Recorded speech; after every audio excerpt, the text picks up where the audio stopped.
Hey guys, how's it going? This is TurtleonRocketFuel here. I just wanted to make this video because I have had a lot of requests specifically just around different settings that I use in Rocket League. So that can be video settings, that could be my controller settings, dead zone settings, stuff like that. So I just wanted to make this video really quick for you guys just to be able to show you what the settings I use, and maybe you can take a little bit of something away from that. All right, here we go. So if I open up the settings here, couple things that I wanted to point out. So for camera settings, field of view should always be maxed out. You should have that right all the way to 110. Distance can kind of be a little bit more variable. I've seen things like 270, 280, 290, 300. I've seen actually all the way up to like 350. I mean, that'd be a little weird to me. I found my sweet spot at 290. Everyone's going to be a little different though. Same thing with height. You can have that anywhere from maybe like I would say like 90 to 110, but it's pretty average to have it at 110. It's basically how high the camera is positioned above your car. So you want to have it obviously a little bit higher, but when you start to get into things like dribbling for the control, it's better to have it so it's not too high. And it's a weird angle, but you want to have it just a little bit higher. And then, of course, the angle. The angle itself is how it points the camera towards your car. So we talked about the height of how the camera is away from it. Now we're talking about that angle. So generally speaking, -4, that's pretty average for what you're going to see for the angle. When you look at the stiffness, it's how fast or how rigidly that the camera is going to follow your car. So when you're making snap camera movements, you want it to follow it really quickly. And so that's where the stiffness, 0.7 seems to be a good spot. People even go a little bit lower, maybe even like 0.5, anywhere in between that kind of category. Swivel speed is how fast you can swivel the camera around your car. 7 seems to be a sweet spot for myself.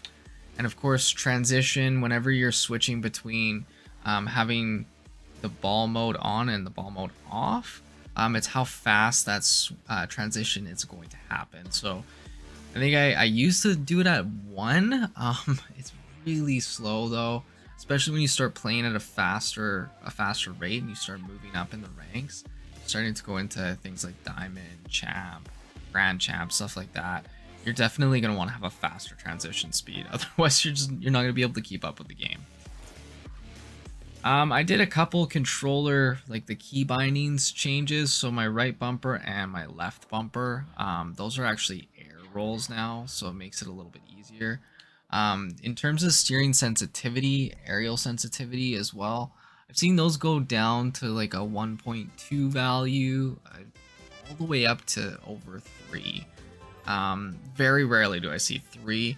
Kind of the sweet spot for, in Champ at least. I've seen 1.5. I've seen 1.8, somewhere in that area. Controller dead zone pretty much across the board. We're going to see that at 0.05. It's basically how far your stick has to move away for it to actually start making you move. Dodge dead zone, super important. You don't want to be sitting there and be making flips when you wanted to do a double jump instead. So essentially the dodge dead zone is how far your stick has to move away. So instead of you from center, so instead of you doing a double jump, you're going to actually do that flip. So you really want to kind of make it so it's closer to max out. So 0.8 is a pretty good value. If you find yourself doing a lot of flips instead of double jumping, then this is the setting you want to change. You can fine tune it to whatever you'd like. Those are most of the settings that I'd like to cover. I mean, I don't have mouse sensitivity, I don't play mouse keyboard, anything like that. The last thing that I wanted to actually touch base on is here in video settings. So you guys can take a look, you can see specifically what I use for all my video settings.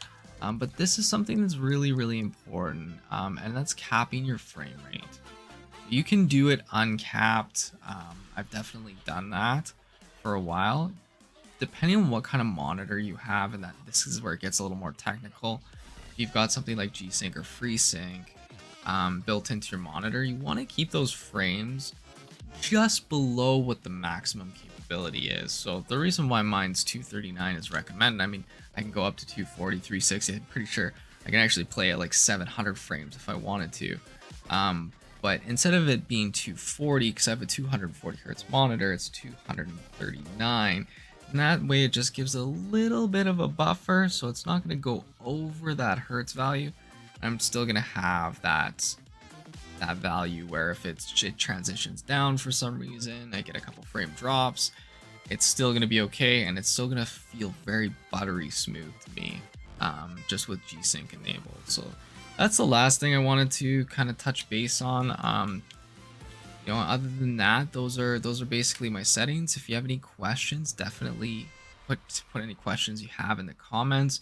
Pop over to my Twitch channel. You can, whenever I'm streaming, you can always ask me in there as well. And other than that, if you enjoyed this video, definitely hit that like button. And I hope you guys have a wonderful, wonderful day. And take care, everyone.